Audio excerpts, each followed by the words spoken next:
Yo, check this out. This is Wayne Wonder, representing for Warwick LTV. You see the vision, don't it?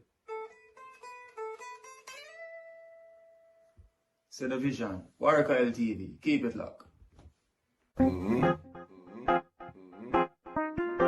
gonna tell you. We, us, as bloggers, these are the issues that we need to address. You understand what I say? Set the bar for the youth. Share, like, and subscribe, and stay tuned to the channel. I don't know all this. Yes, I. Greetings once again in the mighty name of His Imperial Majesty Emperor Haile Selassie I. And I think that's good and wonderful. Welcome our viewers and subscribers. Viewers, if you like the content, subscribe and let's help grow the platform. See? Now, we noticed from where they when we put up the Maroon argument, them, you have a whole heap of miseducation in the comment them. Majority of them are people who are adept to what really going on still, are true history. See? But it's painful to see and hear some of the comment them in the comment section, you know how misrepresented these people are, and how ignorant a lot of us are of our own true history. You see, so me explain from my perspective and then read. See, geographically, Jamaica shaped like a what would you call it now? A iguana. See, a laying iguana or a walking whichever iguana. See, but you see that saw the back of the iguana. It's like the mountainous regions of Jamaica. The center of Jamaica is a mountain from one end to the next. The gradient varies as it slopes as it goes west. See? So for the two side them, like the northern side and the southern side, are plains. These are the longest plain area. See? So them split them up in a parishes, different people control, different colonizer or planter, slave master control different area of the plains, and this is where it's most ideal to farm sugar cane and the type of crops that were relevant to for them trade back in them days. See, so when slaves had, as the story is gonna explain, when slaves have a insurrection like when slaves run away and things like that, them just run to the mountains that's in the center of the island. See, run to the mountains, and because it's so inhospitable, particularly for Europeans, it benefit them staying, hidden from the slave master. See? So what the man them used to do is create certain attacks from them vantage point. But point to me I try to make is, remember the ribs, the back of the mountain, seeing the ridge run straight across the island and from one end to the next. It's not like everybody who run away as maroons, who maroon themselves from the island. Because you can go check the definition of maroon, I would have gone to that today too, but probably we'll leave that for another day for some other people who would want to go in on that little petty subject as an issue, see. But let me explain for people who might not be familiar with the geography of Jamaica. See, so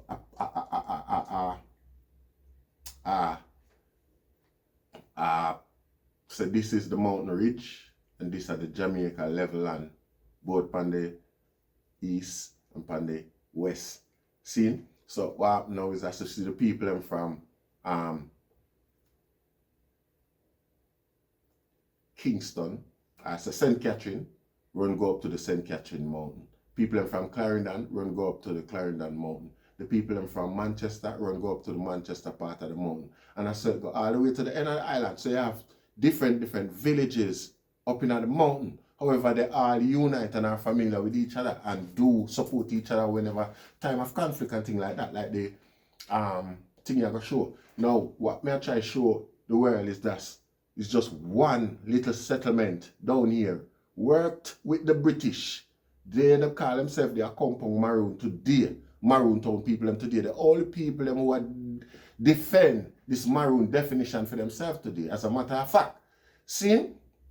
Now, these people are defending their reward that they never got from the British that was promised to them for bringing back slaves. You understand? Today, same black people who are of our hue, our class, our caste, you understand? Separate themselves, put themselves one side and claim for themselves as a different quality, standard, characteristic of people from us, which they truly are, because they are maintaining that, still maintaining that slave agenda from back then. You understand?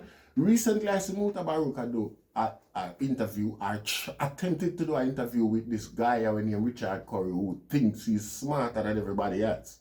You understand?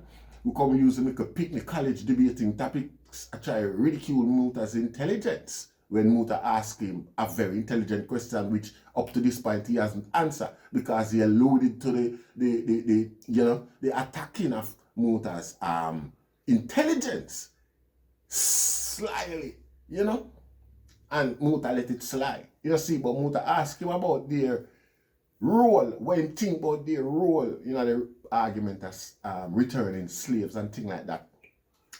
His demeanor to the question, his attitude to the question was more in, accept, like, justifying the roles that they played back then on them own black people, even though white people who benefited and perpetrated slavery are today looking at those atrocities as wicked. They don't want to associate with it or act like they did it and there is any justice for it whatsoever. Yet our own black people call themselves Maroon and I justify it with them action and them demands today. You understand what I say? You know, see, now, when I try showing us, when everybody jump up and go on like Maroon is this and them used to talk about Maroon. One set of Maroon that I go on. Remember, Jamaica have about 4 other Maroon settlements in the hills. You understand what I say? In the mountains, same way. Nanny, I'm going to read about them in a bit. See? But it's heart-rending to hear Jamaican today talk like I just one general set of Maroon. Everybody was just one set of people up in the hills there and I do the same thing. I fight the same struggle and the same cause and thing. People them I define them in farmer as nanny and the Motown Maroons them and them and the rest of Maroon there. It is not anyway, let me read because it's heartbreaking Rasta fear their type of argument them with people who are used to defend them guy. Anyway, we'll start with the Second Maroon War. See? I hope you have patience and I hope my reading makes sense. You see, because someone just look something for talking point, not logics. You see? The Second Maroon War of 1795 to 1796 was an 8-month conflict between the Maroons of Cudjoe Town, Trelawney Town, and Maroon settlement later renamed after Governor Edward Trelawney at the end of the First Maroon War, located near Trelawney Town. Near Trelawney Town, Jamaica, in the parish St. James. See? And the British colonials who controlled the island. I'm going to read that again. The Second Maroon War of 1795 to 1796 was an 8-month conflict between the Maroons of Cudjoe Town, Trelawney, a Maroon settlement later renamed after Governor Edward Trelawney at the end of the First Maroon War, located near Trelawney Parish, Jamaica, in the St. James Parish, and the British colonials who controlled the island. The windward community of Jamaica Maroons remained neutral during this rebellion, and their treaty with the British still remained in force. A compound town, the Maroons we are talking about today, however, sided with the colonial militia and fought against Trelawney Town. See? The Maroons of Trelawney Town felt that they were being mistreated under the terms of Cudjoe's Treaty of 1739, which ended the First Maroon War. The spark of the war was when two Maroons, one named Peter Campbell, were found guilty of stealing 2 pigs by a court in Montego Bay. The court then ordered a black slave to flog the 2 Maroons, and the humiliation provoked outrage in Trelawney Town. For half a century, the Maroons had been hunting runaway slaves, and while Campbell was being whipped, other imprisoned slaves jeered them. When 6 Maroon leaders led by Montague James and including Major Jarrett came to the British to present their grievance, the British took them as prisoners. They were acting under orders from the new governor, Alexander Lindsay, 6th Earl of Balcarres, who wrongly believed that the French had infected the Maroons with their revolutionary spirit. Balcarres completely mishandled the dispute, which could have been resolved without conflict, but he ignored the advice of local planters and ordered his forces to put down the Maroons of Trelawney Town. Fighting began in mid-August.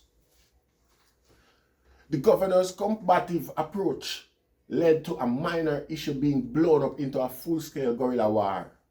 On the other hand, Trelawney Town did not receive any support from the windward Maroon towns of Moortown, Charlestown, Jamaica, and Scotts Hall, Jamaica, while the other leeward Maroon towns of Accompong Town even took up arms on behalf of the colonial authorities against Trelawney Town Maroon. The war lasted for 8 months and ended in a bloody stalemate. The British fielded 5,000 troops and militias, which outnumbered the Maroons 10-1. But the mountainous and forested topography of Jamaica proved ideal for guerrilla warfare. The Maroon officers who fought a guerrilla campaign against the British, including Leonard Perkinson, Peter Palmer, Andrew Smith, John Jarrett, and Charles Samuels Maroon, Alexander Forbes, the white superintendent of Accompong Town, sent an Accompong Maroon officer, Captain Chambers, to Trelawney Town to persuade them to surrender. But Palmer shot Chambers and cut off his head. Colonel William Fitch mobilized his forces, which included Accompong warriors, to attack Trelawney Town. However, Fitch did not follow the advice of his Accompong attackers, and he led them into a Trelawney ambush, which resulted in 18 deaths, including those of 2 Accompong trackers. Fitch himself was killed in a Maroon ambush. In the first 2 weeks of the conflicts, the Maroons of Trelawney Town had killed 65 British soldiers without any Maroon death reported.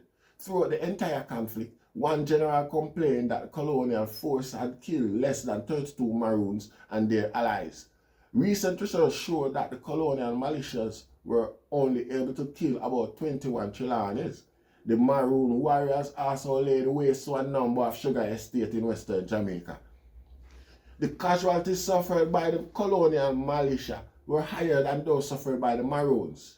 There were a number of engagements between the Maroons and the British forces for the remaining months of 1795, during which the British suffered between 8 to 12 killed or wounded in each skirmish. No final figure was given to the total loss for the British. However, the British casualties were believed to be in the hundreds. When General George Walpole employed a scorched earth strategy against Trelawney Town, the Maroons found they had difficulty getting access to food, water, and ammunition as the dry season began at the end of the year. When Governor Balcarres imported some 100 bloodhounds and their handlers from Cuba, Montague James and his lieutenants saw this as the last straw and accepted Walpole's overture for peace. The Maroons had the better of the skirmishes, so they only laid down their arms and surrendered in December 1795 on condition they would not be deported. Walpole gave the Maroons his word that they would not be transported off the island. Alright, the aftermath. I could read about the aftermath of the war there. The treaty signed in December between Walpole and the Maroon leader established that the Maroon would beg on their knees for the king's forgiveness, return all runaway slaves, and be relocated elsewhere in Jamaica. The governor of Jamaica ratified the treaty, but gave the Maroons only 3 days to present themselves to beg forgiveness on the 1st of January 1796. Suspicious of British intention, most of the Maroons did not surrender until mid-March, by which time the conflict had proved to be very costly to the island and resulted in the ruin of many plantations and estates. Balcarres used the contrived breach of treaty as a pretext to deport most of the Chilean town Maroons to Nova Scotia. Walpole was disgusted with the governor's action, pointing out that he had given the Maroon his word that they would not be transported off the island. Walpole resigned his commission and went back to England, where he became an MP and protested in vain in the House of Commons how Balcarres had behaved in a duplicitous and dishonest way with the Maroons. However, Secretary of War Henry Dundas, first Viscount Melvin, supported the governor's decision to deport the Maroon. In 1796, about 581 Chilean Maroon were transported to Nova Scotia, but another 58 stayed behind in Jamaica and either forged career as free persons of color or joined a compound town. During the ship's voyage, 17 Maroons died. During the first winter between 1796 and 97, which was a bitter one, another 19 Maroons died. During this winter, another 5 Maroons were born. And in 1795, the Surgeon John Oxley counted 550 Maroons in Nova Scotia. After a few years, the Maroons were upset with the poor accommodation in Canada. Led by Montague James, the Maroon asked to be transported to the British settlement of Sierra Leone in West Africa. The British government eventually agreed, and the Maroons traveled to Freetown at the start of the 19th century. Palmer died within a month of arriving with the Jamaican Maroons in Sierra Leone.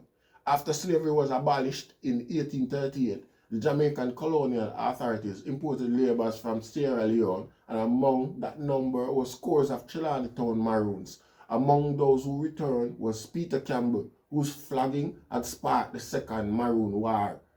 These returned Maroon established themselves in nearby Flagstaff, and their descendants are still there today. See, we have time, we can read about some more. See, hundreds of runaway slaves secured their freedom by escaping and fighting alongside the Maroons of Chilani Town. The runaways fighting on the side of Chilani Town may have outnumbered the Chilani Town Maroon warriors. About half of those runaways surrendered with the Maroons, and many were executed or resold in slavery to Cuba. However, a few hundred stayed out in the forests of the Cockpit country, and they joined other unofficial Maroon communities in 1798. A slave named Coffee, Jamaica, ran away from a western estate and established a runaway community which was able to resist attempt by the colonial forces and the official Maroons remaining in Jamaica to subdue them. Seeing? So these are written history, written documents portraying the Maroons' role in a Jamaica Rasta. You see? So when we come with illusion, you know, I jump up and like we don't know who is who and what is what. You see? Let me tell you something about the rest of Maroon them across the island. Them just basically integrate. Everybody integrate. Look on me. Look on Richard Currie. Look on Buju Banton, where claims Rasta, claims Maroon heritage and the whole of them things.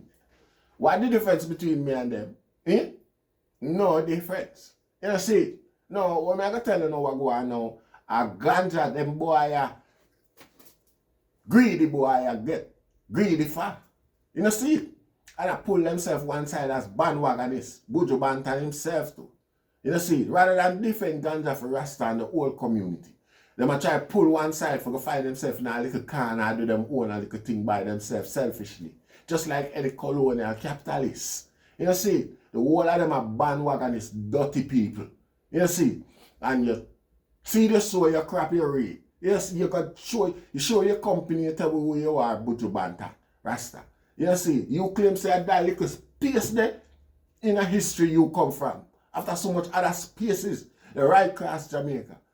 Regarding Maroon, a rebellious Maroon, who never bow.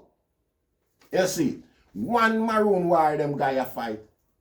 And I look like a family in the 16th centuries. Them fight a war there and sign the peace treaty between themselves and the British. And from them time till now, them has remained in the role where them get to play according to the treaty. Right up to Paul Bogle Rasta. You see, even when today everybody has said, what happened to Paul Bogle is an idiot thing. Them guys still now look upon it and say, with all due respect, and say, boy, with what we know today, I was idiot thing. No, all when them boss, all when England say slavery was idiot thing, them boy are up a compound, nah say that. Them nah accept it.